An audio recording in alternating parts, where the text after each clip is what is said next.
You're my thunder of my darkest night. You just can't go back and make it right. 'Cause it's too late, your time is up. Damage done and now it's stuck. 'Cause it's too late, you roll the dice, and now you have to pay the price. Yeah, I'm in a better place now. I'm not gonna worry, no, I'm not even sorry. You're gonna be the lonely one. I'm in a better place now.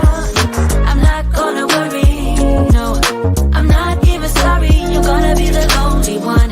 Say it again, say it again.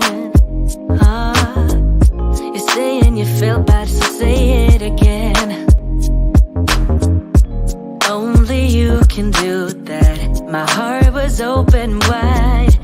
I could feel it breaking deep inside. 'Cause it's too late, your time is up. Damage done and now we're stuck. 'Cause it's too late, you roll the dice, and now you have to pay the price. Oh, I'm in a better place now. I'm not gonna worry, no, I'm not even sorry. You're gonna be the lonely one. I'm in a better place now. I'm not gonna worry, no, I'm not even sorry. You're gonna be the lonely one. I'm in a better place now. I'm not gonna worry, no, I'm not even sorry. You're gonna be the lonely one. I'm in a better place now. I'm not gonna worry, I'm not even sorry. You're gonna be the lonely one.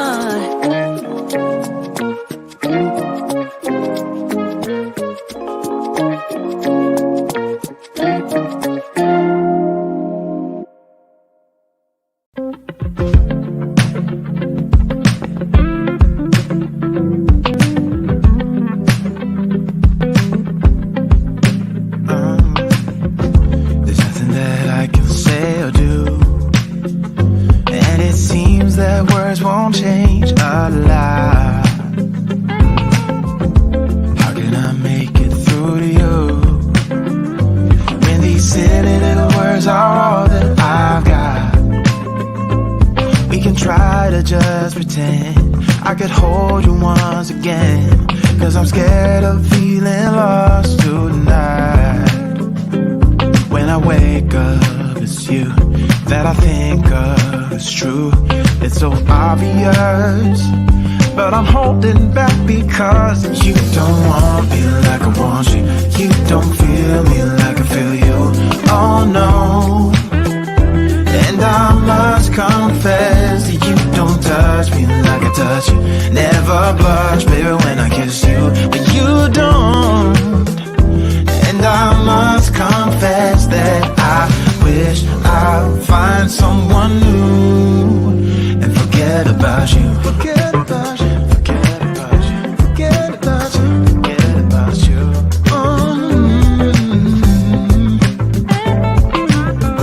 There's only so much that we can save, like a storyline and a few cliches. When we break up, it's true that I'm making up is through. I don't wanna pass the buck, but we're in this place because you don't want me like I want you. You don't feel me like. Welcome to the inaugural edition of the Unbossed Network. I'm Devontae Goins, the host and managing editor, and this is the Unbought and Unbossed show. Black News is back in Columbus. Coming up today on the show, it's day 47 of the protests, and we are going to talk about that and all of what that means and what's still going on. And yes, there are still protesters in downtown Columbus protesting strong and hard every night. And Columbus City Schools schools cut ties with CPD and their school resources. We'll be joined by a local reporter who will have more on this story. Plus, a judge decided to send a black teen to jail for not turning in homework. Yes, all of that and much, much more. And we're even sitting down with a local activist to talk about why we shouldn't be so quick to talk to certain people who call themselves media officials and what he's done to be put on the do not talk to list. All that and much more to come right here on the Unbossed Network. Let's roll, y'all. Now listen here on the Unbought and Unbossed Show with Devontae Goins. He's here to skip past all the drama by reporting on news stories that are relevant to Black America without all the hyped up false context that drives ratings. Our news deserves special attention, and Devontae intends on giving it that attention right here on this show. Right now, this is the Unbought and Unbossed Show with Devontae Goins.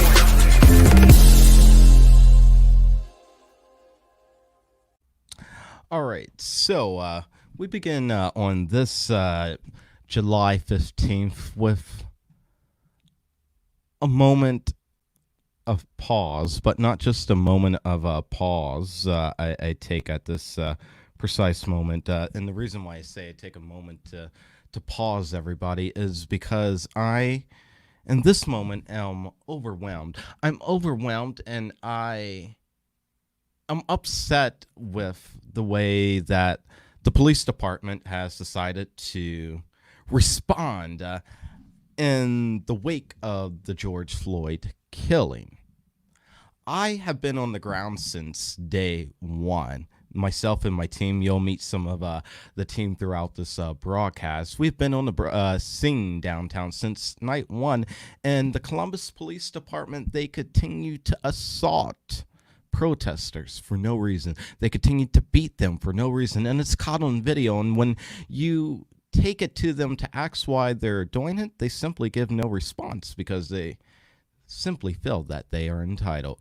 But right here on this network, I'm telling you today that we are going to begin to hold not only all police officers, but we're going to hold everyone accountable. Not only are we going to hold everyone accountable, but here on the Unbossed Network, we are going to present the news in a way that you don't get to see our news presented in our stories told on mainstream media, the way you will not get to see it told on WBNS 10 TV, WCMH 10 TV, and ABC 6 and Fox 28 News on your side.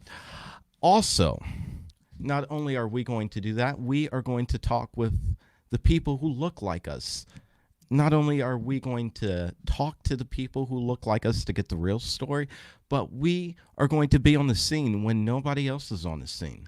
Like, for example, this weekend, some of you may or may not know that the KKK is coming to town to protest Black Lives Matter on Saturday, and you bet your bottom dollar that the Unbossed Network will be there. Not only will we be there, but we will be there streaming live and bringing you the stories from in the field like we have since day one of the protests, because can't nobody tell our story like we can tell our story. When we come back, we will begin with breaking news right after this. Welcome to Cardwell Mobile Notary Service. I'm Leandra Cardwell. I run a full-service mobile notary company. We specialize in apostille, loan closings, structured settlements, and more. Wherever you are, I'll be there. Even in your home, I'll be there. At the hospital, I'll be there. Nursing homes, I'll be there. At the library, I'll be there. Coffee shops, you pick, and I'll be there. And yes, even remotely too, I'll be there. To submit a request on our website, don't forget to locate us on Facebook and give us a call at 614-999-0149, and I'll be there. All right, everybody, just moments ago before we came on air, the governor of Ohio held an impromptu, what I'll call a media presser, where he gave a speech. And in the speech, he didn't announce any new orders to combat the coronavirus. But what he did say is he implored every Ohioan to wear masks. He implored every Ohioan to wear a mask. He didn't mandate it. He didn't order it. He just acts. Now, my thing is, Governor DeWine, you need to step up and order everybody to wear masks. And here's why. Because at the beginning of the pandemic, it only took Ohio, the state of Ohio, the Buckeye State, 20 days to reach 1,500 total cases. It took 20 days. But just last week, even the governor noted this in his address, that just last week there were more than 1,500 cases reported in one single day. But the governor of Ohio, Mike DeWine, he's only imploring and encouraging everybody to wear masks. Why is that? Instead of ordering everybody to do it. It's for our safety. It's for our protection. So let's put all this into perspective, everybody. Ohio had 400 cases a day just 1 month ago. So back on June 15th, we were only seeing 400 cases a day. Now we're seeing an uptick of 1,500 cases a day. As the current numbers stand, there are 69,311 total confirmed cases of the coronavirus here in Ohio. And from that number, 3,075 people have lost their lives due to the coronavirus. And I know a handful of those people who have lost their battle and lost their lives to the coronavirus. During the governor's address, he said that testing has increased by 87%. And added, increased testing is not the sole reason for the rise of the coronavirus across the case. Now, I am so glad and so thankful that the governor actually took a stand against his party's president, the occupant of the White House. And he took a stand and he said that the reason why the numbers are rising is not because there are more tests. I'm glad he said that, because that is not why the numbers are rising. If truth be told, the numbers are rising because businesses are opening back up. People are going out to bars and socializing a lot more than they were to begin with. That's why the numbers are rising. The governor also said during his address, and I quote, that, yes, we certainly are doing more testing and we want to do more testing. He also went on to say, and I quote, our number of positive cases have skyrocketed to almost 200%. Clearly, our number of new cases is not just the result of increased testing, unquote. So please do me a favor. If you're out protesting, if you're out in the store, just put on a mask. That mask could save your life. And not only could it save your life, it could save someone else's life. It could save your loved one's life. So please, please, I implore you, I beg you to just put on a mask. Please, you gotta do it. You gotta do it. Now, in other news, it's day 47 here in Columbus of the protests going down in downtown. And because it's day number 47, I want to bring on one of our reporters who have been out there in the trenches with me. You've seen him on live streams we've had over these past few weeks.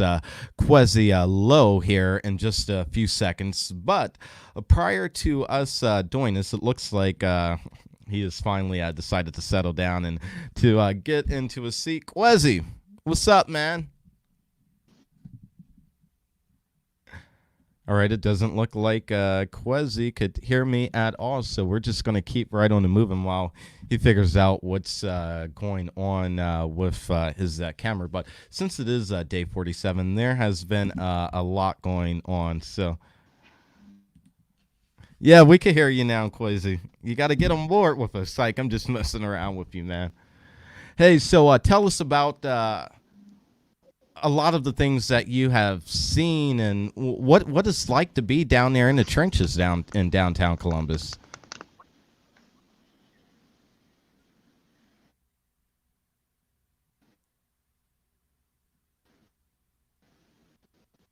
A question to answer, but the reality beginning to where we're at currently, there's been kind of a different flavor. I would call it a different flavor chaos in a lot of respects every day down there. So, I mean, in the first few days, nationally, we saw a lot of violence and a lot of rioting, things like that. And we saw that for about for 5 days, and then after that it gets a little harder to describe. So, and it's continuing to. Honestly, I haven't even. I took about a week off, so the past week I haven't even seen. I'm interested to see what people are, what the new flavor is. Apparently, you were telling me about Yes, something that happened tonight. yeah, something did happen last night. There's this lady who is 60 years old, I believe, or up in her 60s. Everybody loves her. We call her Auntie. I'm going to shield her name, but she was arrested last night for reasons unknown to me at this time. But it's not the fact that she was arrested, Kwesi. The fact is that when they arrested her, they didn't take her right down to the local precinct, and they arrested her right in front of City Hall, I'm told. But they drove around with her in the back of the cruiser, handcuffed for 2 hours. And yes, there is video footage of this for 2 hours. 2 hours at least, Kwesi. Yeah. This is crazy shit. And yes, I said So, crazy shit that the Columbus police are doing, and really that well, I mean, police officers all across the country are doing and getting away with it. hmm,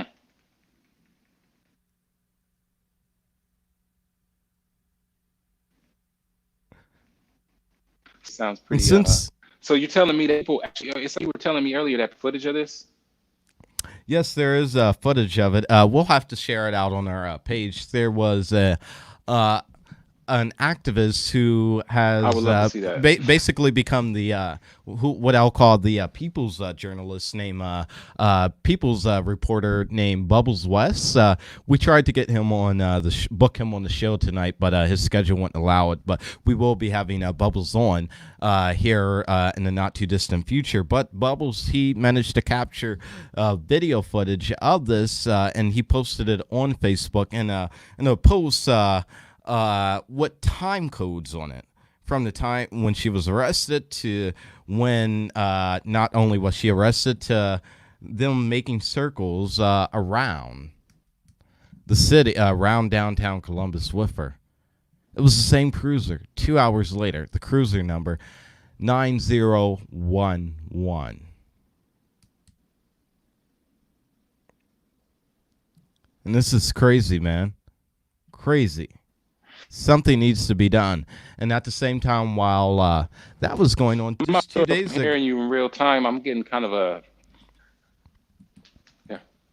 All right, so while Kwesi is figuring out what's going on with his feed, what's real crazy about this, everybody, to me is, yes, CPD and the police department was able to do all of that and to get away with it and probably will not be held accountable. But in the same notion, the mayor, Andrew Ginther, and the police chief, Thomas Quinlan, they held a press conference on Monday. And yes, we did attend that press conference.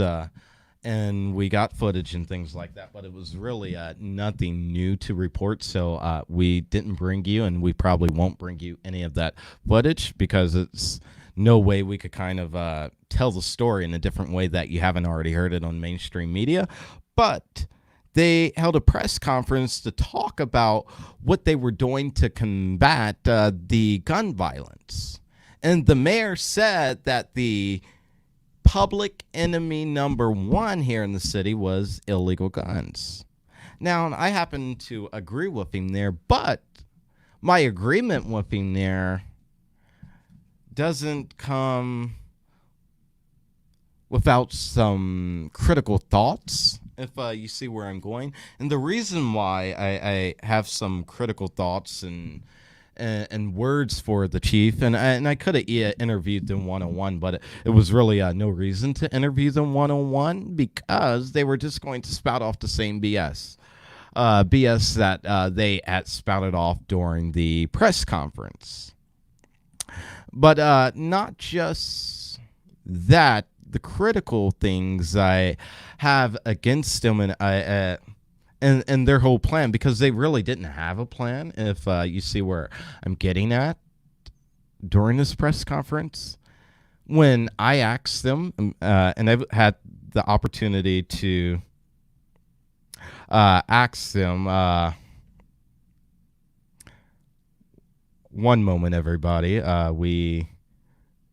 our guest, who is coming on in just a moment, was asking if she could bring on somebody else, and that's totally fine. But what I'm trying to say here, everybody, is that when I asked the mayor specifically, was he going to entertain a gun buyback program? He said no. Why? Because gun buyback programs historically in the city don't work. Well, it's because of that lack of faith right there, Mr. Mayor, that you see the murder rating going up among young people. Sure, some people may argue that the rate is going up because of protests. Some may even, and the mayor even said when he was asked this question by local ABC 6 reporter Tom Bosco, is there any connection with the crime and the protests going on downtown? The mayor said, no, not at all. Now, if you want to make a direct correlation between the crime and the murder rate going up, you should be trying to make the connection with the coronavirus and people being cooped up. But I'm not even going to push it that far. There's just no connection right there. But what I am saying is that the mayor and the police chief, they need to come together with the people in the streets, in the daily grind, to figure out how we can overcome this. Because in just a 72-hour time span over the weekend, 10 people were killed. Not killed, but 10 people were shot. And one of the people, as a result of being shot, who lost their lives was a 14-year-old kid. Sure, the 14-year-old's grandmother said basically that she lost her grandson to the streets, but she didn't have to. Did not have to. And this is what pains me, everybody. And these are the issues and the conversations we're going to have right here on this network with people. We've talked with the parents of Tyree King. We've talked with the parents of so many people who have been killed by CPD.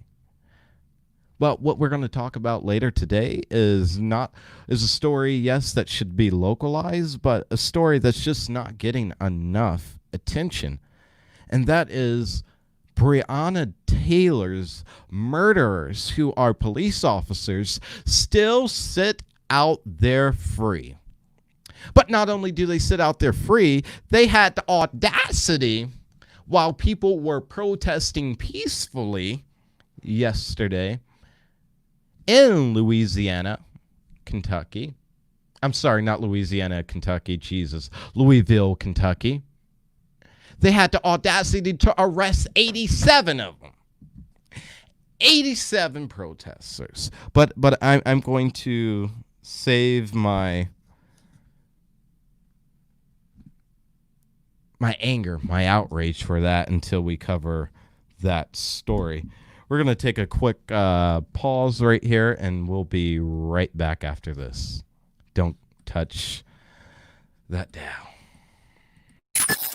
If you're tired of mainstream media outlets selecting news stories and events that don't appeal to Black America, then become a member of the Unbossed Network today, where we are the voice of Black America and providing coverage of events and news stories that you won't hear anywhere else. Visit theunbossednetwork.com to become a member today.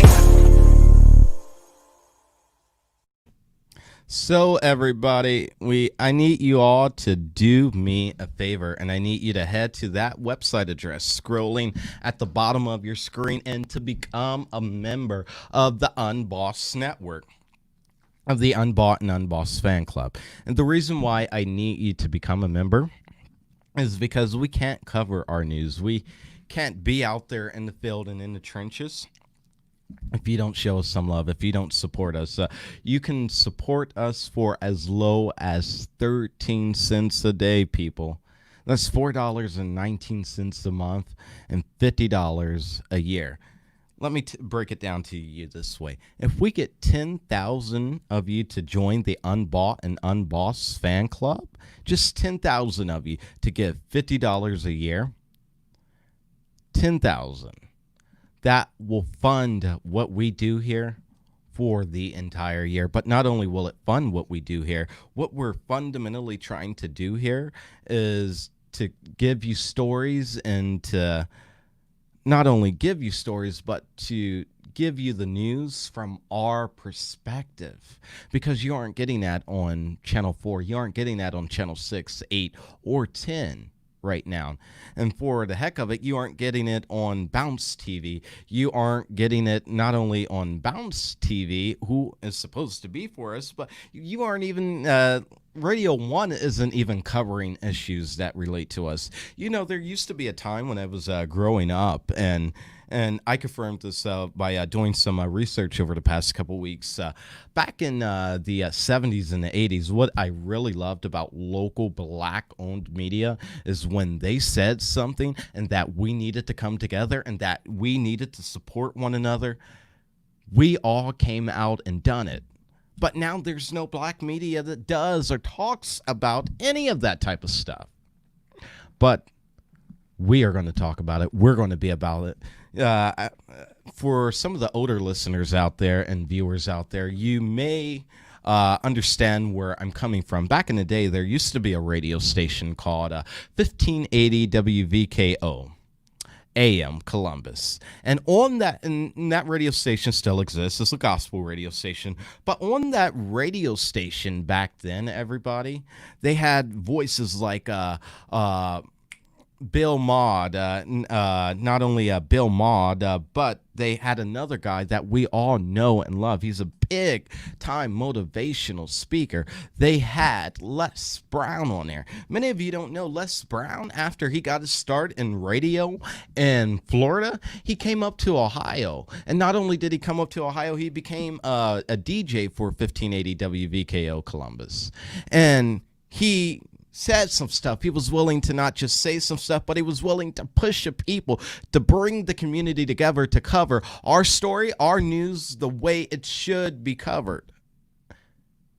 But not only was he willing to do that, he later went on to run for the state senate and became a state senator.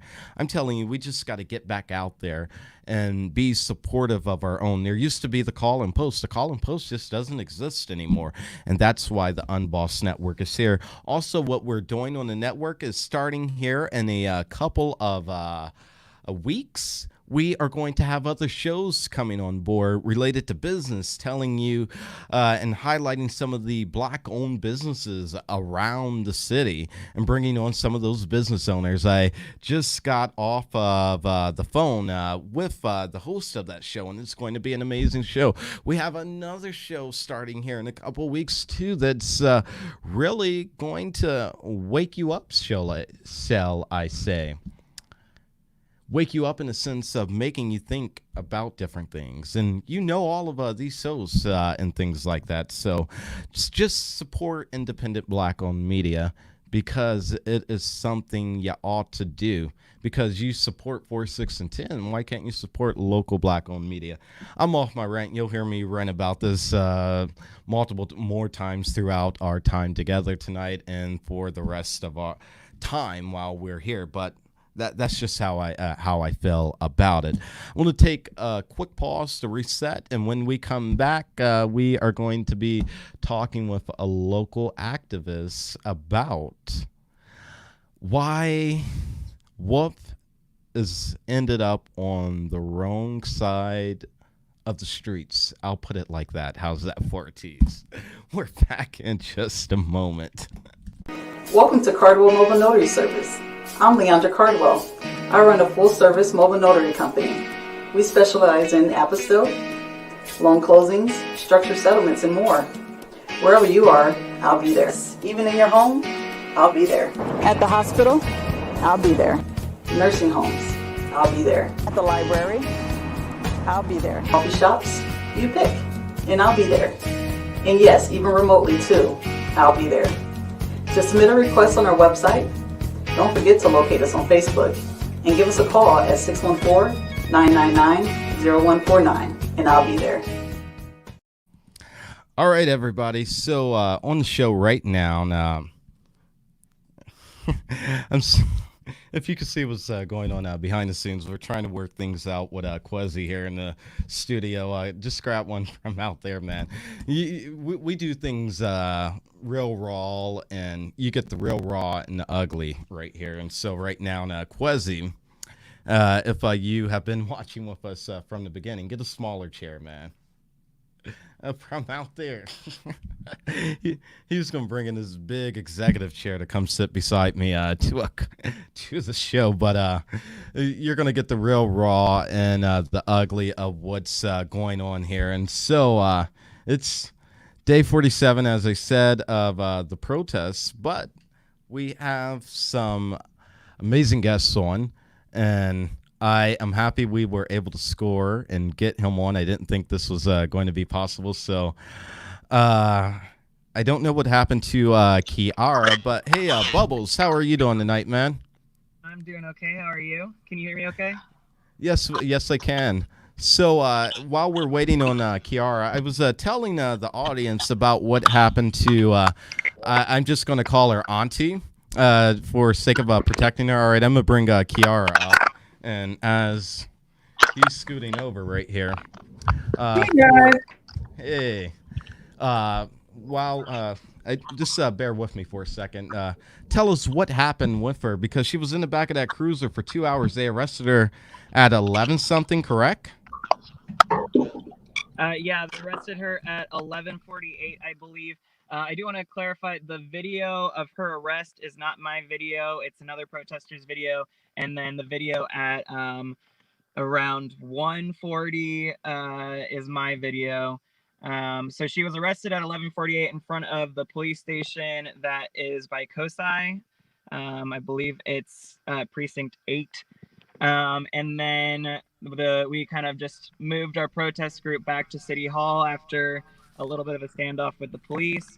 We were hanging out at City Hall, not really thinking too much about her, assuming that she had been booked. And then a squad car comes up, as per usual in these protests. When any police car gets near us, people direct their attention to it, start chanting at it, and it kind of stopped at the intersection of Front and Broad Street, and then right when it stopped, the lights went on in the back seat, and it showed Auntie in the back of the car. We started taking video and taking photos. We realized that it was the same police car. And then one other point of clarification, I did hear you talking about it before. I was trying to figure out how to log on to this. The squad car number is 9100.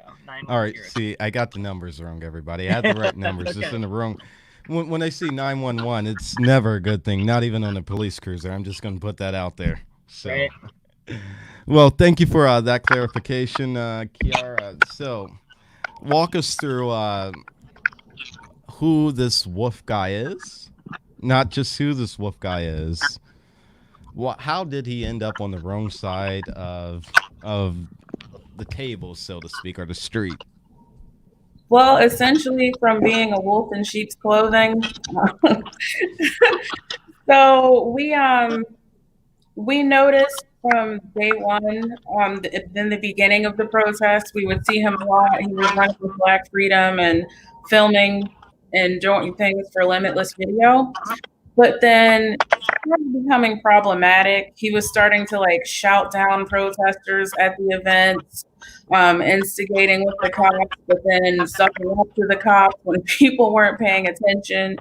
The most recent thing that was really disturbing, on top of the laundry list of things that he'd been doing, was that he there was that incident downtown at City Hall. I wasn't there that night, but there was a skateboarder that went by and maced the crowd, trying to create chaos. And then about 5 to 10 minutes later, here he comes right to the scene, like directly to what was going on to film. And several witnesses said that that was the same guy that rode by on the skateboard. So, with all of that going on, people confronted him about it, and it ended with him threatening people and, saying that he's going to get violent with us. He threatened Bubbles. It became a complete mess. And, he doesn't want to listen to Black women, especially, let alone Black people. So it's just a detriment to the movement, and he's become a bit of a headache and a nightmare.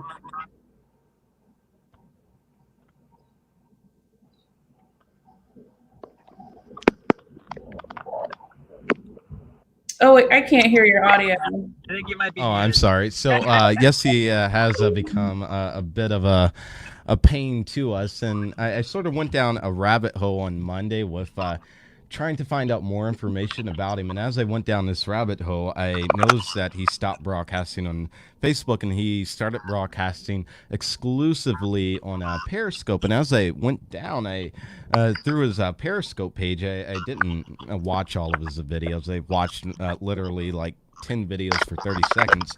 I noticed that he had on this red bandana, and then I listened to some of his language, and I said, whoa, that sounds a bit alt-right to me, a little bit Klins like, and yet he was out here saying he was for the people. For what people? Not for Black people, if I can recollect. But Bubbles, he went after you very directly. Tell us about that. Well, from day one, we've been two of the main people out there with our cameras always on. All right. All right. It looks like we've Bubbles. We can't hear you right now. We've lost audio with you. So as he's trying to figure that out right there. So basically in this video clip, it was taken from a broader live stream, but he went after Bubbles by saying Bubbles was just in this game documenting and getting video to make money off of it. And Bubbles is one of the last people who would want to make money off of this. I'm saying this because now I know him. I've tried to get the guy to move off of his personal Facebook page to his fan page because his videos, his streams gets hundreds of thousands of views. Not only that, I've tried to get him to post them on YouTube so more and more people can see what's going on, and he's refused to do it, telling us that, hey, look, I am not in this to make money. I'm just in this to make sure the story gets told accurately from on the ground. Kiara, what are your thoughts, and what were your thoughts when he went after Bubbles? Just not surprised. He's just that type of person. He's there for all the wrong reasons, and anybody that's being a direct threat to that is going to get the wrath and the fury. So I wasn't surprised to see him do that. It's just showing his immaturity and that he's not on our side, because I've noticed people have conflict and they don't agree within the movement, but since we're all on the same side, we tend to work it out or take feedback from each other. But he was just blocking and ignoring and attacking. I certainly agree with you there. I just don't know. I just know he's not safe downtown any longer, especially after what happened at the State House. I was actually there when everything went down on Saturday, and so I'm not too familiar. That's why I've just been kind of listening to see if I could get more information about this person. I'm assuming that I know who you're talking about because I was out there one day and there was a guy that was getting a lot of pushback from the crowd, and he was kind of outed. The only person I've ever really seen at any of the protests get ostracized by just kind of organically, that wasn't wearing a badge. So I'm assuming we're talking about the same person. So You say he rode past and actually, so he was a person macing protesters. He was the guy doing it. Or at least Multiple that's the witnesses said theory. so. Yeah, that's the theory. Once Bubbles can get come back on here, he's still trying to get in. He was on that side of the street, so he can confirm it. I was on across the street by the Vaughn Tower, where the Huntington building is, and all of that. I don't know if you guys can hear me, but you're frozen. I'm sorry. He came down, and I don't know I what's going seen him saying some stuff to We other can hear you. protesters who were on the State House side. And after he was saying some stuff, protesters went after him, and he ran up behind the troopers. And so the troopers, they escorted him away, but the troopers basically told him, like, hey, look, we're tired of protecting you and things like this, and you've been causing a lot of drama for us and for them, and basically, if this happens again, we're going to have to arrest you. And I've never heard troopers talk like that, but that's what they said. Wow. So how did he originally get spotted? How did people originally start to suspect that this guy was was that one of the first things that happened, or was it slowly? Yeah. What was the beginning of it, of his being questionable? So it started, a bunch of people started noticing erratic behavior in him. And particularly that he was running with Black Freedom, but there was a march, and I saw the video of it because somebody created a video montage of all this crazy stuff that he had been doing. And so there was at one point where he was running, and I think people were criticizing him or something, and he ran up to the cop asking for help, and then he murmured all lives matter. And it was clear that he did that. So he's clearly not on our side. He's there filming for his own reasons. And that's why we need to let people know that everybody down there with a camera and everybody down there consistently is not sincere. Oh, it looks like Bubbles back to you. Yeah. Can you guys see me? All right, yeah, so we were talking about what led up to Kwesi asked the question. Was this past Saturday, or was it Sunday? The days are starting to blend together. I believe it was Saturday. We were down there. Was Wolfe's first strike, so to say, and Kiara was explaining, no, it wasn't his first strike. He's actually done struck out the game so many times it's not funny. I believe that was strike 5 or 6. Before these protests started, he's been a problematic character in Columbus. Obviously, none of us were privy to it or knew who he was until his involvement in these protests, but different people related to him or who used to be friends with him or involved with him in different things have gotten wind of what he's doing during these protests and said, oh yeah, did you know that he posed once as a homeless person and filmed his experience because he thought it would be enlightening? Did you know that he's done this or that he has these criminal charges against him? He's a very polarizing person and consistently shows that he uses his platform for himself and not for any of the parties that get involved with him. So this weekend would probably be a pretty important time to keep an eye on somebody like him when we have something like an alt-right rally at the same time and same location as a Black Lives Matter, or I think it's even Panthers that are kind of leading that rally. So that has obviously, I don't want to encourage it, obviously, but I think it's important to be aware of the opportunities for things to turn volatile, and this definitely has that recipe, and he's somebody that we should probably keep tabs on. Do you guys have a picture? Does anybody have a picture of him? That would be dope. Yeah, we there is photos of him. We aren't going to share them here on this platform, this network, but I'll make sure you'll see a picture and footage after the show today before we leave the studio.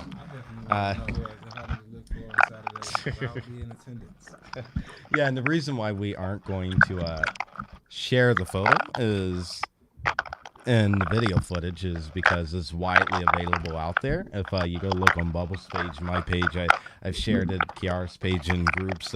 It's out there, and there's no need for us to we're talking about it and we're letting you know all of the details and the facts and things like that here publicly. But there's no reason for us to add just to show his picture. We to put it like this, he's not safe being around downtown during the protests and things like this because of his actions, and I don't want to add fuel to that fire. Well, but if he's coming down there and he's choosing to make other protesters unsafe, it sounds like true. he might be compromising the general safety. True, but I don't want them to come back and say, "Hey, look, we said get his ass." Well, we definitely didn't say that. Yeah, we didn't. Watch his ass, maybe. Right. But yeah, so that's what we want you to do. We want you to keep a watch out for him and to notify somebody if he is down there, because he truly is not safe. And not only is he not safe, we as black people, black and brown men and women, and our white allies, they simply are not safe, because not only has he done all that stated there, but he's also showed video footage to the police on several occasions throughout this time. And so that it is what it is. So yeah, Bubbles, I know we had talked a little bit. So what is it that you kind of want to accomplish? Because Devontae was talking about how you weren't looking to really monetize off of your videos and the work that you're doing out here. So what is it that what's your intentions for being out there recording?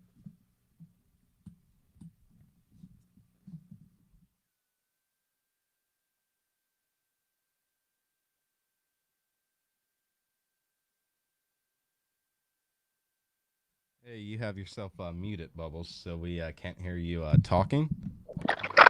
There you Yeah, go. sorry. I was having a little bit of an interruption, so I did not get. If you would repeat that for me, that'd be great.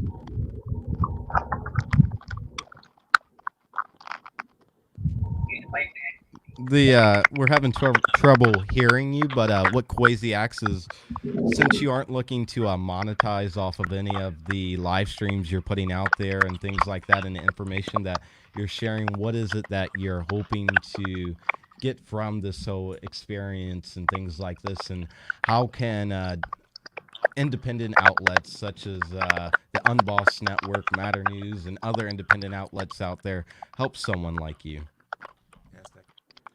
So yeah, it's a really good question. What do I benefit from all of the things that I've been doing, or do I benefit? And why did I get involved in the first place? The first few days of these protests, I wasn't doing any of the stuff that I am doing now or have been doing. The first few days, I was just a body out there. I was a person in the protests. And then during the curfew march, there was another man who has been out, who was doing a bunch of live feeds that people benefited from and continuously watched. And during one of the curfew marches, he decided to leave the march, and there were no eyes. We didn't have a connection between people at home with resources, with cars, with listening to police scanners, to the people that were on the streets. And so one of my friends hit me up and said, "Hey, I know you're there. Would you go live?" And I went live, and everyone who was on that other feed, other live stream, switched over to mine, and just started watching mine and started to connect and started to build up this network of resources that I'm now a part of. And it kind of grew into something that I couldn't really control myself, and I've taken a step backwards, but it really was fulfilling a need that the protesters needed. We need these live streams. Are you guys still listening to me? Yes, we are. Keep going. Keep going. We want to hear your story. I'm sorry. It just switched to just a full screen of myself, so I can't see you guys anymore. But that's okay. So yeah. So then it's kind of it grew into this need. I mean, live streaming public events, especially protests, is important because a lot of people can connect through it, see what exactly is going on at the specific moment that they're looking at it. So there were medics that were looking at my live streams to see where they were needed. There were drivers of cars, evacuation cars, that got notified at the end of a protest march. The live feeds were edited down and used in certain people's criminal court cases and ongoing court cases. There are upcoming legal battles that the live video evidence will be used for. News organizations have used the live streams to show the public what's going on. And then just any call for support, if we need more people out there, or if we need a specific resource like saline to wash mace and pepper spray out of people's eyes, that call gets sent out. So once I started, it was like, well, if I stop this, especially in the heat of things, then I'm doing a disservice. Now I don't really know what I want to do, so there's nothing you can really help me with. I quit my job to focus more on these protests. I'm not making any money from the protests. I'm making a lot of friends, and I guess you can say that social media weight is valuable these days, and I've gotten a lot of that. But other than that, next steps for me personally, I don't know. So, hey, Bubbles, what I want you to do here is I want you to, if you got a Cash App name, which I'm pretty sure you do, everybody has Cash App these days, drop it in the comments, and let's show Bubbles a little bit of love and support everybody for what he does. That's the least we can do, and Bubbles is out there day in and day out, longer than I am at times. I can get down there at 10 in the morning. Bubbles is down there. I'll leave at 1 or 2, and Bubbles is still down there in the trenches. And you all ask me, when do I sleep? But the real question is, when does Bubbles sleep? So I really do thank you for what you are doing. And I appreciate what you're doing and how you have allowed more and more people to see the injustices that are going on in Columbus. Because a lot of people, they think it's all good in the hood here in Columbus, and it's really not. There's some really awful stuff going on here, day in and day out, especially what happened last night, which is just unconscionable, leaving anybody, let alone an elderly woman, in a back of a police cruiser in handcuffs for over 2 hours, circling her around, and then taunting other protesters. Unquestionable. Any final thoughts from you or Kiara? I do want to say thank you. I'm not going to put my Cash App or in the comments. If you want to help, I'm the last person who needs it. Donate to the Freedom Fund. Donate to any of the different organizations that are out here. I will make my own way. I've got a safety net. My family's amazing, and I'll be cool. I'll be good.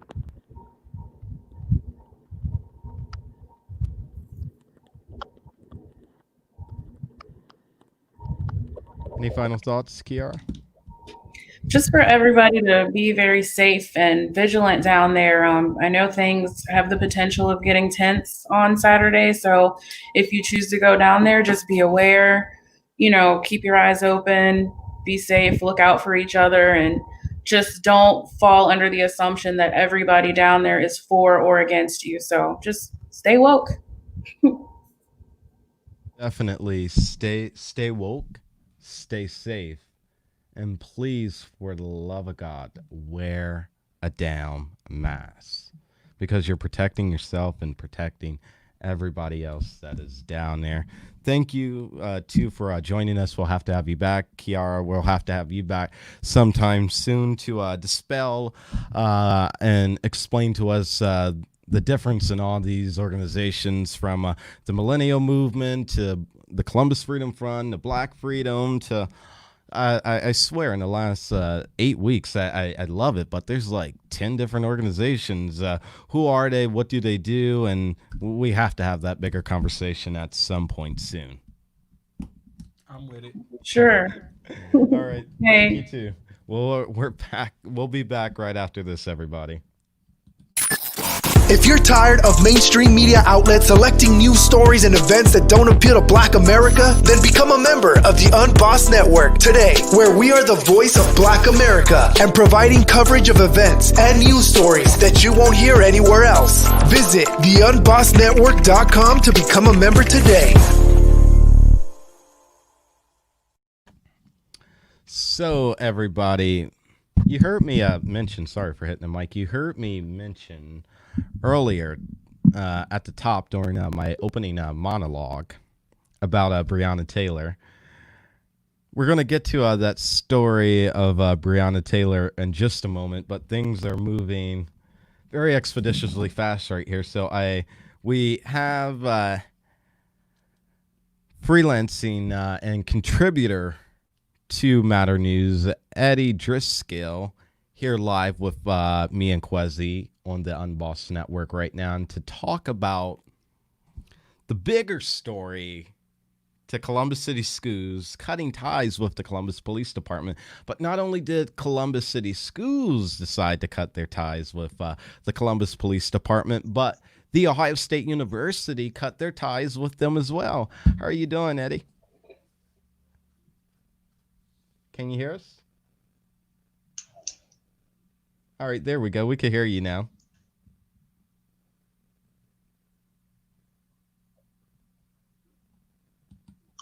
Doing real good. Thanks for having me. Yes, thank you for. I can hear you. Can you hear me? Yeah, we can hear you. This seems to be just a little bit of a delay, so just bear with us. This is our inaugural show. Our team now you're gone. Is working out the bugs here. So, all right. So the first question I have for you is, in this article, you lied out on Matter News that was released just 4 days ago. You go down and you really go into details. We're going to post the article. We aren't going to go through it all here, but you really talk about something really key that the local media here isn't talking about, and it's mutual aid agreements. Tell us what a mutual aid agreement is.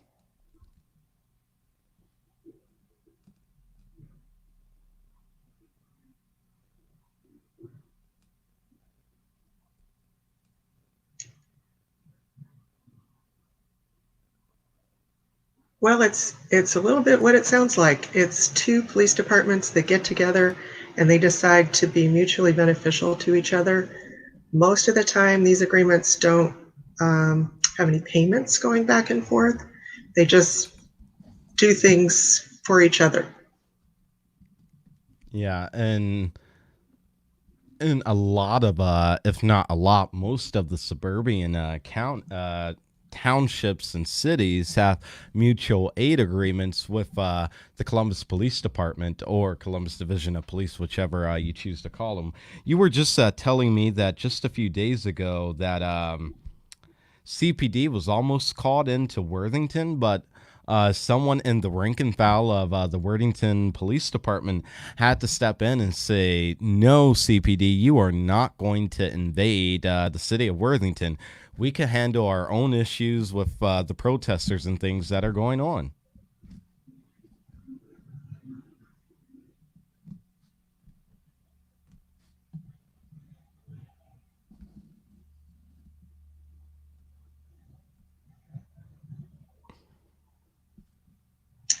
That's right. It was the chief that told them to stand down. And so explain to us how that incident transpired, and tell us a little bit more about that incident a few days ago in Worthington.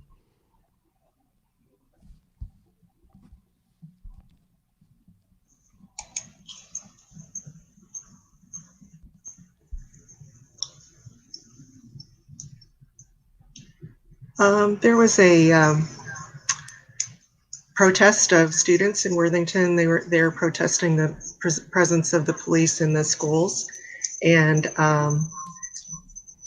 someone called the police department, the Columbus Police Department from Worthington. We're not sure who did that, and they were on their way. And then the chief found out that they were on their way and said he didn't want the Columbus police inside of his city. So they went back. They went back home. They never actually got here. Wow, that is really crazy that someone would have the galls, let alone the audacity to do something like that. But that's the world in which we live in. You state in your article that the contract that CPD and OSU PD has some is totals like a $1.4 million deal that OSU pays CPD in this mutual aid agreement. Explain to us a little bit more of that. There's two different things that happen. One is mutual aid agreement, which is not very much money at all. But then OSU uses a lot of special duty police, especially around football games. And so that's where we think most of the money is going to CPDs for the traffic assistance. So $1.4 million just for traffic? Well, but think of how much money the football games bring in. In wage for overtime, or is it just standard? Even if it is standard, I think that would probably significant.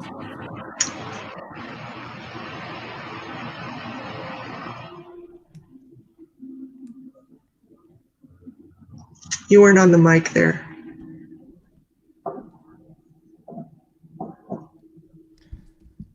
All right. Thank you, Eddie, for coming on. We'll have to have you back soon, and I know we're going to have you back really soon, really soon. So, in the meantime, in between time, if any breaking news happens, give us a call, reach out to us, and we'll have you back on sooner than we're planning to. We have to reset a little. Take a look at this. If you're tired of mainstream media outlets selecting news stories and events that don't appeal to Black America, then become a member of the Unbossed Network today, where we are the voice of Black America and providing coverage of events and news stories that you won't hear anywhere else. Visit theunbossednetwork.com to become a member today.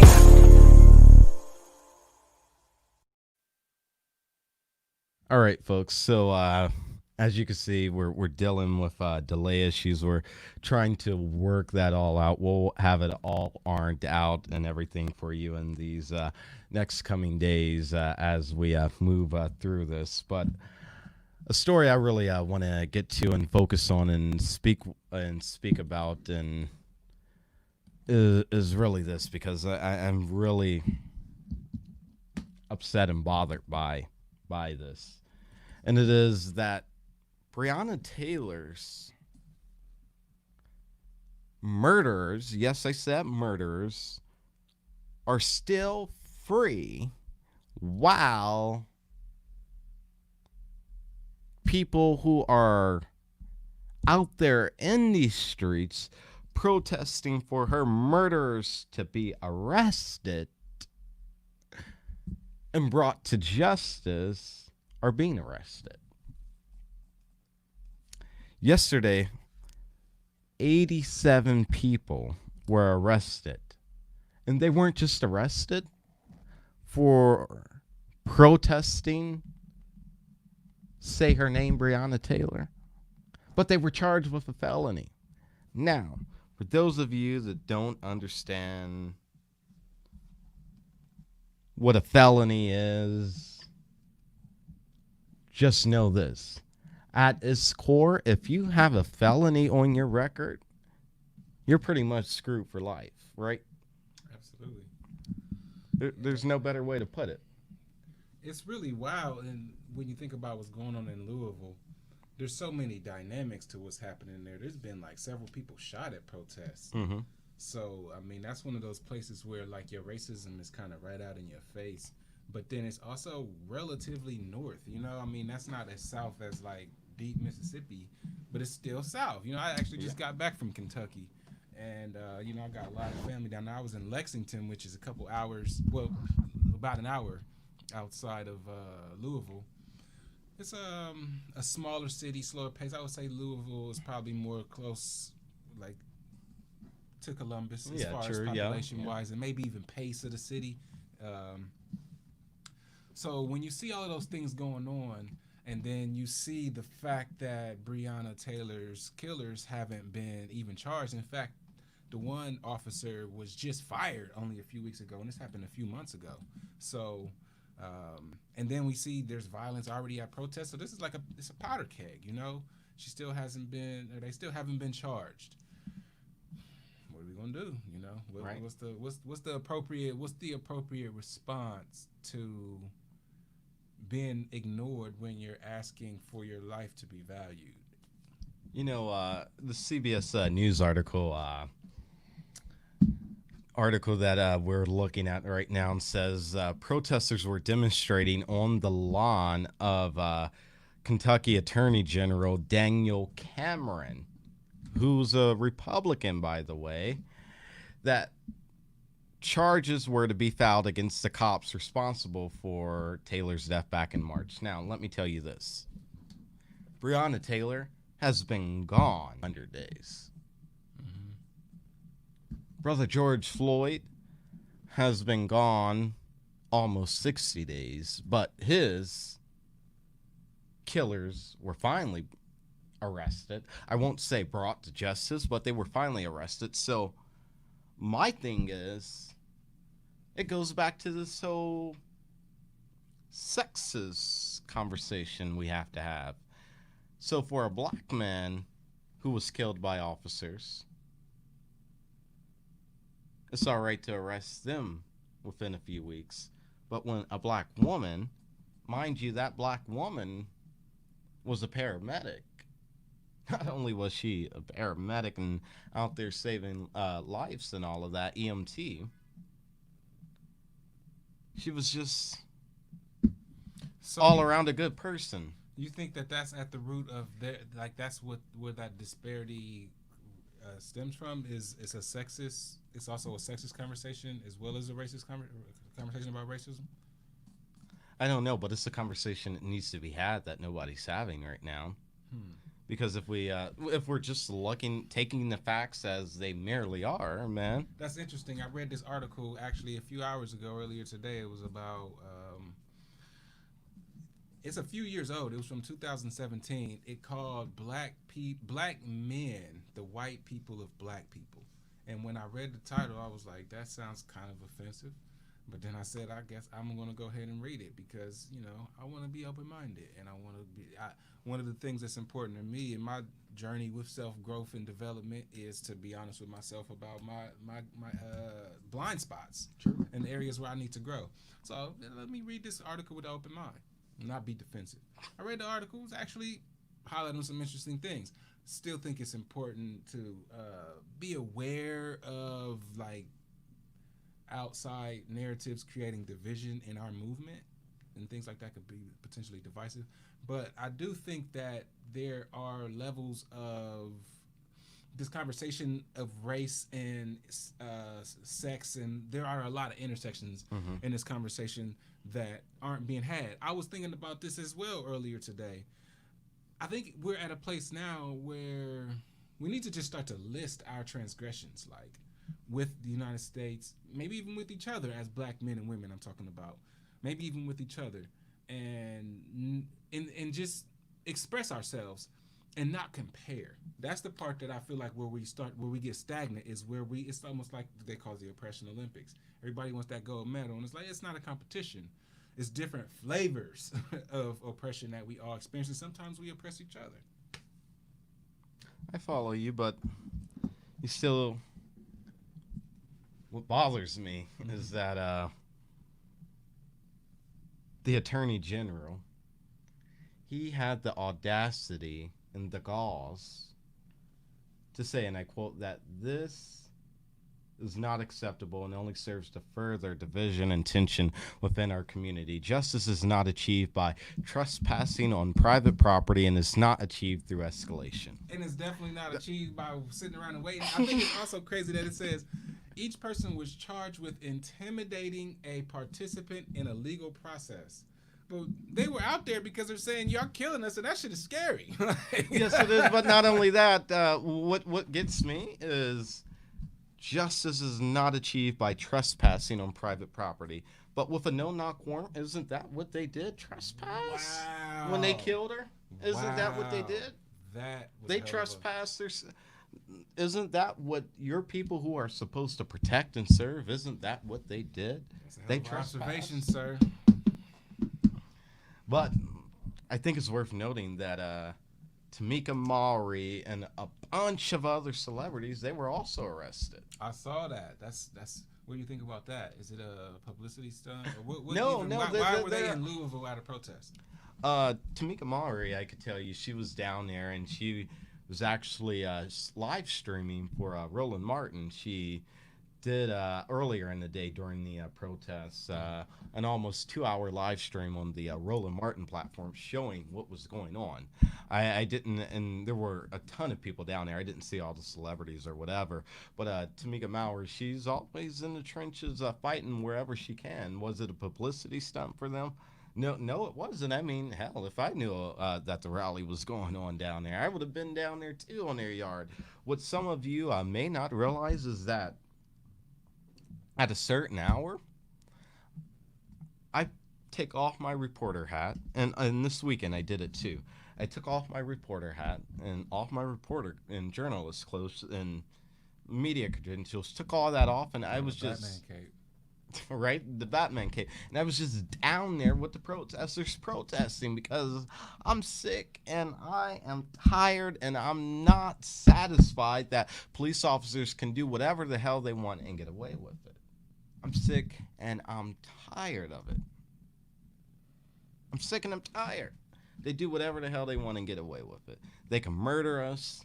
They can taunt us. They could throw us in the back of a cruiser and ride around the city for hours on top of hours like we're terrorists for no reason and get away with it. So my question is, what's the bottom line? Why? Why can they do that? Why can't they do it? Because they simply can. They have been doing it, and they're going to continue to do it until something gets done. So when what's the something, and so the why and the something.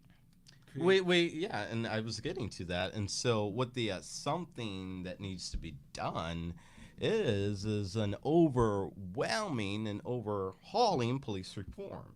Now, when I talk about police reform, I mean, yes, the police departments all across America do need to be defunded. They simply just do. They need to be defunded. Do they need to be abolished? No, police departments do not need to be abolished. So by defunded, you mean just reducing a percentage of their budget? Yes, and reallocating their budget into certain things. Like, you don't need to send a police officer to an incident where you can send a mental health professional. You don't need to send a police officer to respond to, for example, I was down there on Monday night and there was a man running butt-ass naked around City Hall. He clearly had a mental illness, but the protesters, they were so upset and so afraid to call the cops because they knew the cops would come down there taunting them. And they called NetCare, and NetCare said call the cops. It's a volatile situation. So why is mental health professionals saying we need you to call the cops? And they're supposed to be a 24-hour mental and I health think facility. That's part of it. I think the mental health professionals do need to be available to go out and respond to mental health crises that people have in the moment. And that's a percentage of the policing pie chart, so maybe like armed police officers, maybe 25%, 35%, whatever. And then mental health professionals, another 20%. Then you also need like peacekeeper people that are able to go, because not all things that aren't best resolved by police are best resolved by mental health professionals. There's also other areas. So this isn't necessarily a conflict, but just last night I decided to go to the store, man. I'm going to the store, pull up, see these 4 kids. They look like teenagers to me at the store. So I go in the store, I come out the store. They ask me for a ride. And then, oh, sure. 4 black young men, 14, 17 years old. It crossed my mind, like, it's just a safe thing to do, We all think that's this part of the culture, man. I'm partially ashamed to admit it, but I also feel like you have to be honest about where we're at. But then I also had to wrestle with that in the moment and say, give these kids a ride. So gave the kids a ride. Probably not even not a 10-minute ride at all. So we're having a conversation. I'm asking them about what they feel about the violence in Linden because they were going towards the Linden community. Yeah. So I'm asking them about the violence in Linden. And they, they said they're not strangers to it. So I asked them about how they're protecting themselves, and they said that they were armed. They said out of the 4 of them that they had 2 guns. So And wait a minute, how old were they? I didn't ask. How old did they perceive to be? We I know they would were not- under 18, but how far under 18? I wouldn't have sold any of them cigarettes, even like 10 years ago when you had to be 18 to buy cigarettes. I would, like it would have, without question, all of them would have been ID'd. They all look like children. Mm-hmm. Wow. And go on with the story. You said they had the guns. Why? They had 2 of them. There were 4 kids. They had 2 guns. It's kind of a sticky conversation. I don't want to. No, just I don't want to just feel give the like I'm broad throwing the skirt. young men under the bus. No, or, we don't know who they are or anything, but Exactly, this but is a even real as a- conversation. So, Yeah. Because what I decided was that I wanted to just talk to them and share some positive Mm-hmm. words and share some encouragement. I didn't say anything about, hey, y'all shouldn't have Exactly. guns, because that's not my job, Exactly. for one. Mm-hmm. But out of that $360 million a year budget, I'm pretty sure if you paid $90 million out to people like myself that are willing to go in the community and just engage with young men, Mm-hmm. you're going to come up with problems and deal with them in the moment. I remember even a few years ago, I got a call from a friend that had just gotten into a fight, and the guy that he beat up, because my friend can fight, came back and he had a gun. So he was like, yo, come out here because I got my gun. So I went out there and I said, yo, you come here. And they came out there and they talked about it. They shook hands and it was over. And it's some guys in the community that can do that. You know what I mean? Pay these people and you will see the crime reduce. And you'll also, and then we could create so many different opportunities to help advance people. But as we're seeing, we're spending $360 million on a police department. And that's not even talking about the money that we're spending on the military. So that goes to the whole next question is when they're ignoring, I'm going to kind of transition and progress the conversation. If they're ignoring the fact that people are busting in somebody's house and killing them for a no-knock warrant, or using a no-knock warrant to do that, and then complaining and saying that you shouldn't be protesting and trespassing on people's, if that whole thing is going on, and then at the same time they're spending $360 million just on a local police department, not to mention all of this military stuff. What are they going to do with all these weapons? And how much room do we have to really complain? Or how much do we complain and how much progress can we make without, and I'm sure this is probably a fear a lot of people have, how much can we make progress without turning these people into the people that want to use those weapons? Exactly. I agree with you, man. I agree with you right there, but wow, something needs to change. And am I for recalling Andrew Ginther? Yes, I am. I'm not afraid to say it. Yes, I am. Am I for when protesters are chanting, fire the mayor and fire the chief? Yes, I am, because things are getting worse. And they're getting worse quickly, and something needs to be done. Do I know the person who needs to be put in office to replace either one of them? No. Was their predecessors more effective than they were? Or was the problem just more hidden and now it's come to light? I'll never know, but I will say this, that something's got to give. The police departments have to be defunded. And Ginther, it's time for you to go and time for you to listen to, or because you said you won't go. And I know you were on your hands and knees praying the days leading up to that petition being finalized for him to be recalled that failed. It didn't have enough signatures. He was praying that it did fail. And maybe that was God trying to tell you something and to give you a second chance, man. So you got to do something and hear the people, and you got to do a lot more than commissions and getting groups of people together.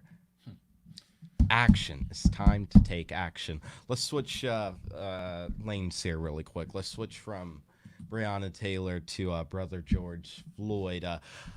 Civil rights attorney Benjamin Crump, along with his co-counsel today, announced a civil lawsuit on behalf of George Floyd's family. George Floyd, if you don't know by now, he was the brother who was handcuffed face down on the pavement, repeating for 8 minutes and 46 seconds that he couldn't breathe. And the now fired Minneapolis police officer Derek Chauvin, who used his knee to apply that deadly force on Brother Floyd's neck on Memorial Day in broad daylight. So the police department is being sued, and the officer is being sued. But not only that, everybody needs to know the officer who killed Brother Floyd with his knee, Derek Chauvin, he still remains in jail on second-degree murder charges, and along with the 3 other officers who were involved, Tau J, Alexandra Kung, and Thomas Lane. They've all been charged with second-degree murder. All 4 were fired on May 26. Now, it's worth noting that the only reason they are being charged with second-degree murder and that he's in jail is because of the protesters and their voice being heard, because they were all charged initially with third-degree murder, which is a slap in the damn face. Right. And that's what, so I'm sitting there trying to think, like, what sparked the protest if they got fired on the 26th? It was that they weren't charged, because the Breonna Taylor, nothing. The dude, well, he doesn't have a job now, but it's only been 3. He had a job for 2 months after they just busted in their house and killed her while she was asleep. But it's the same old. So I'm glad his family, they are seeing justice, or trying to get justice criminally, but they're going to get their economic justice as well. Yeah, they get that. And no amount of millions that the police department and that this officer could give the Floyd family will ever do anything to replace the pain and the hurt and the agony. Right, but no money definitely ain't gonna do it either, so y'all need to pay. Yeah, definitely. So it's worth noting that next month in D.C., our nation's capital, that there will be a national march against police brutality planned on August 28th. August 28th, we will be down there. We'll be live. We'll be talking to people, and we're going to hopefully get an interview with Brother Benjamin Crump, who is not only the attorney for the Floyd family, but he's the attorney for Ahmaud Arbery, I believe Breonna Taylor, pretty much all of the people who have lost their lives to racism. I think Trayvon Martin was his first permanent case, wasn't it? Yeah, I believe so. Don't quote me on that, but I believe so. But this march is supposed to turn out Reverend Al Sharpton, Martin Luther King III, all the big civil rights, big wigs, and other victims, family members, and leaders, and clergy, and activists. Everybody's going to be down there. Millions of people, I'm hearing, are expected to be down there. I know at least a good 100 people who protest day in and day out and night in and night out in downtown Columbus are going to be making the trip down there as well. So we're going to be making the trip down there. So I'm going to have 2 masks on. Right? Definitely, if that will even help. We're going to take a quick pause, and we will be right back after this. Welcome to Cardwell Mobile Notary Service. I'm Leandra Cardwell. I run a full-service mobile notary company. We specialize in apostille, loan closings, structured settlements, and more. Wherever you are, I'll be there. Even in your home, I'll be there. At the hospital, I'll be there. Nursing homes, I'll be there. At the library, I'll be there. Coffee shops, you pick, and I'll be there. And yes, even remotely too, I'll be there. To submit a request on our website, don't forget to locate us on Facebook. and give us a call at 614-999-0149, and I'll be there. If you're tired of mainstream media outlets selecting news stories and events that don't appeal to Black America, then become a member of the Unbossed Network today, where we are the voice of Black America and providing coverage of events and news stories that you won't hear anywhere else. Visit theunbossednetwork.com to become a member today.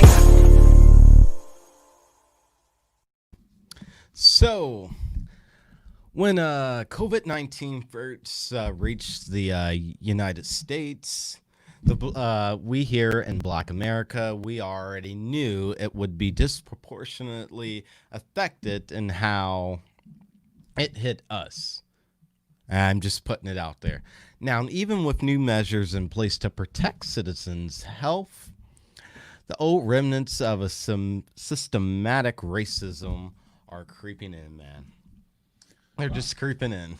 And this next story, I can't even believe we have to talk about it. Let's drop it on. So this next story is a story about a 15-year-old Michigan kid, teen actually, who was arrested. Not arrested, but incarcerated. Yes, placed in jail after a judge ruled that she violated her probation by not completing her homework. Rewind. Well, we're going to get to the details. So right now in the Detroit Free Press and the Bridge magazine, they both co-published the story of Grace, who is the black girl in a predominantly white community who was sent to the Children's Village Juvenile Detention Center in suburban Detroit back in May, when her school in Beverly Hills, Michigan. Why Beverly Hills, Michigan? Well, we'll save that commentary for just a moment. Beverly Hills, Michigan switched to remote instruction as a result of COVID-19 on April 15th. Grace, who was ADHD and a mood disorder, quote, said she felt unmotivated and overwhelmed when switched to online learning, unquote. She was put in jail for not turning in homework because they said she violated probation. That's just the tip of the iceberg, man. We got a whole school year worth of shenanigans coming. You know this is about to be bananas. Exactly, but here we got to give them a little bit more of the details because they're probably wondering why was she even on probation to begin with. So this story has multiple layers. That's why I'm peeling it back. She was on probation already?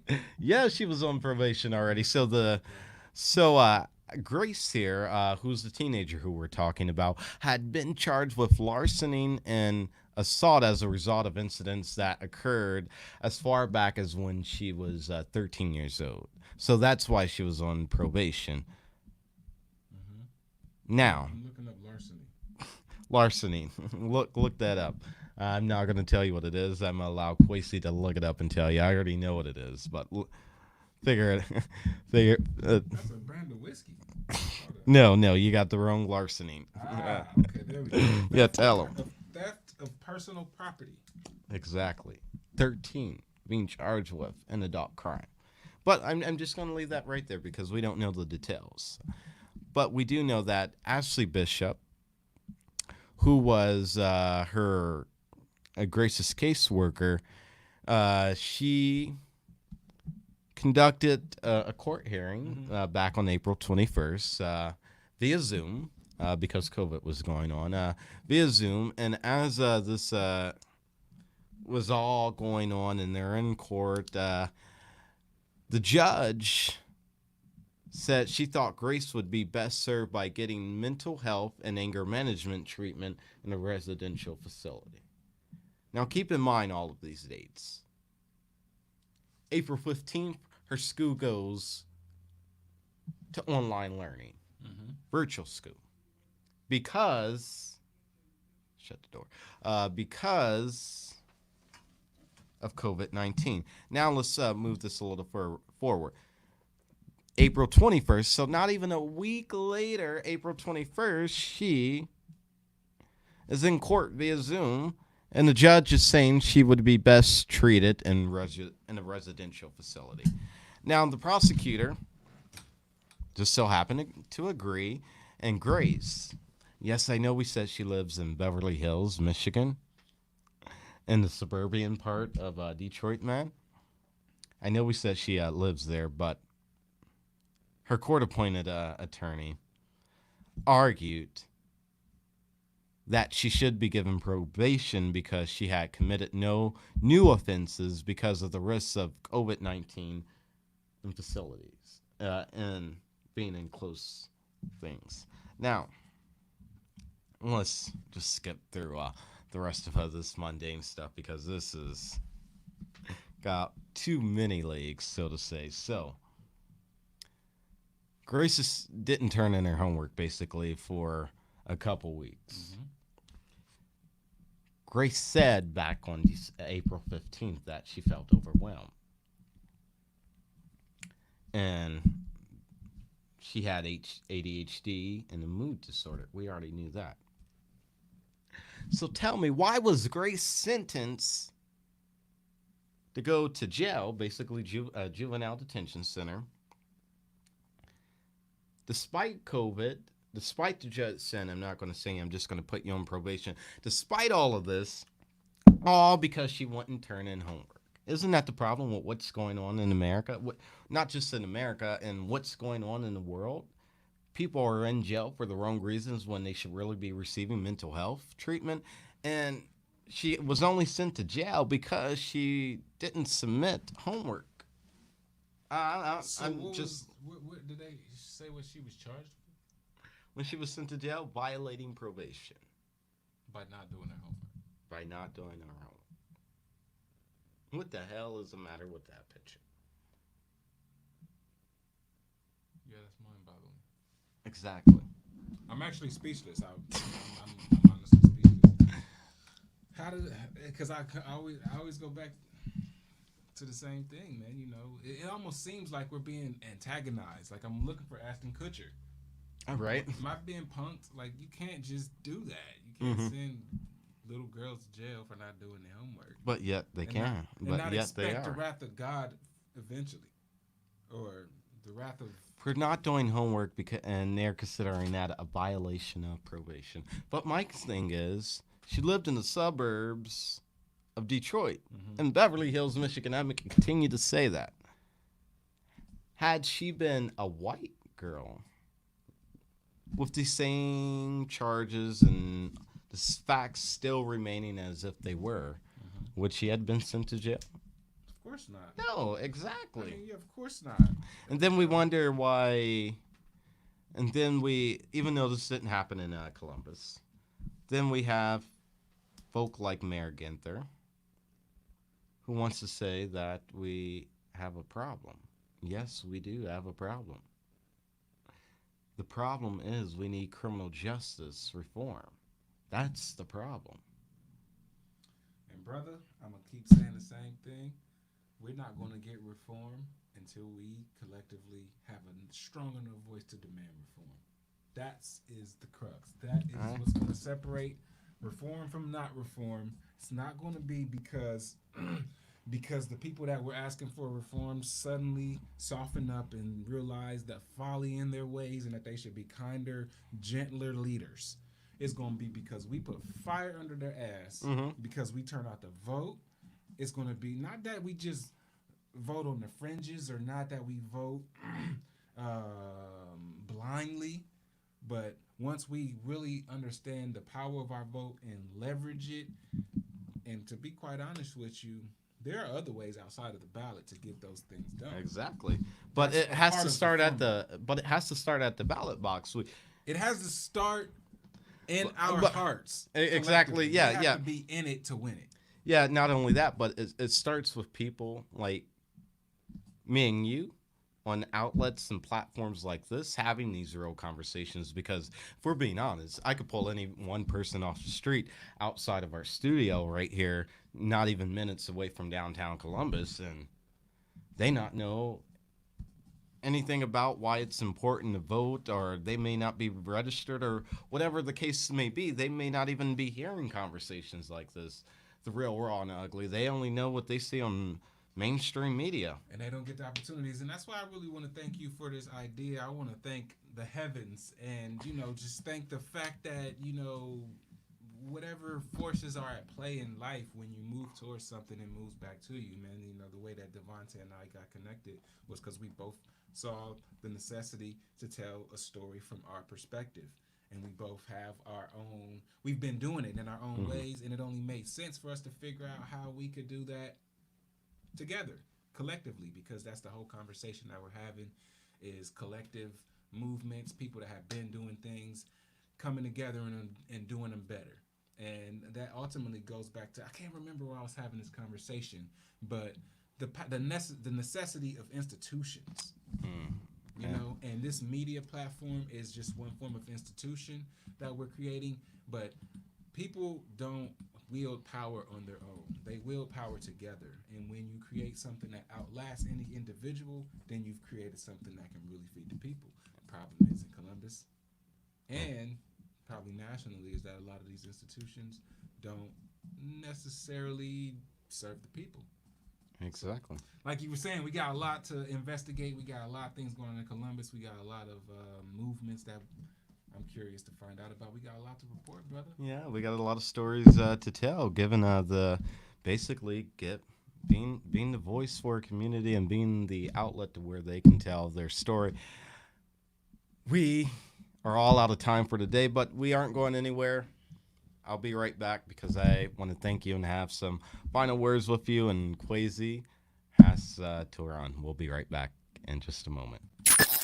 If you're tired of mainstream media outlets selecting news stories and events that don't appeal to Black America, then become a member of the Unbossed Network today, where we are the voice of Black America and providing coverage of events and news stories that you won't hear anywhere else. Visit theunbossednetwork.com to become a member today. Welcome to Cardwell Mobile Notary Service. I'm Leandra Cardwell. I run a full-service mobile notary company. We specialize in apostille, loan closings, structured settlements, and more. Wherever you are, I'll be there. Even in your home, I'll be there. At the hospital, I'll be there. Nursing homes, I'll be there. At the library, I'll be there. Coffee shops, you pick, and I'll be there.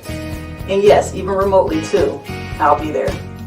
To submit a request on our website, don't forget to locate us on Facebook and give us a call at 614-999-0149, and I'll be there. All right, everybody. I am all out of time for today. We'll be back every day from Monday through Friday at 6 p.m. to 7:30. We're going to spend 90 minutes a night, sometimes longer than that. But, hey, look, we own the platform, so I don't really care that I went over time. But I do want to take the time to thank the people who are our founding members of the Unbought and Unbossed fan club. And then I want to thank the people who joined while the show was going on. Let me thank them really quickly. Let me thank Catherine Bowden, Quan Howe, Nancy, Michael Verone, Lovely, Teresa Oden, Lamar Graham, Leandra, Moses Mashiba, all of these people out there, Tamara Perry, all of these people out here, they made what we're doing here in the actual studio here, in not just an actual studio, but here at the Urban Accelerator Studios possible. And yes, you heard me say the Urban Accelerator Studios. We will be talking tomorrow with our studio naming rights partner here at the U and some of other people. So I'm glad you'll get the opportunity to meet them. But these folk came together and joined, and they saw what we were trying to do even before the actual launch of the network today. And I just want to say thank you to them. Now, you all can support Black-owned independent media so we could continue to stay out there. We could continue to bring on other reporters like Kwesi and make other partnerships. We have some phenomenal partnerships in the works that I can't talk about at this moment, but just know they are big, and independent media is coming to take over the media scenery here in Columbus. Not just that, I do want to thank Emma Pennington for becoming a member of the Unbought and Unbossed fan club. As a member, you get a variety of different things because there are multiple different levels of membership, but not just do you get those variety of things, but you get to be a part of something. You get the discounts from our sponsors and all of that. But really, you get to say, I got to help build something from the ground up. And like I was telling you earlier, if we get just 10,000 of you to become members at $4.13 a month, that's 19 cents a day, $50 a year. We'll have enough funding, that's $500,000, to do all of this. Ideally, we want more than that, but if we get just 10,000 of you to become members, we'll be able to do a lot and be able to compete and be able to be on air 24/7. But there's a lot of good things still in the works and still to come. Tomorrow we have another huge show that I'm looking to get into, and that'll be it. So, as always, Black Columbus, remember to keep it real because your conscience depends on it. Peace. I'm out. Love ya. Thank you for watching the Unbought and Unbossed show. If you haven't already subscribed to our channel, what's holding you back from smashing the subscribe button? Don't forget to hit the bell to get notified every time we post a new episode. Devontae will be back here every single weekday, breaking down the most important news stories to Black America. We'd love for you to share this episode with your friends and family. And remember, Black America, to keep it real because your conscience depends on it.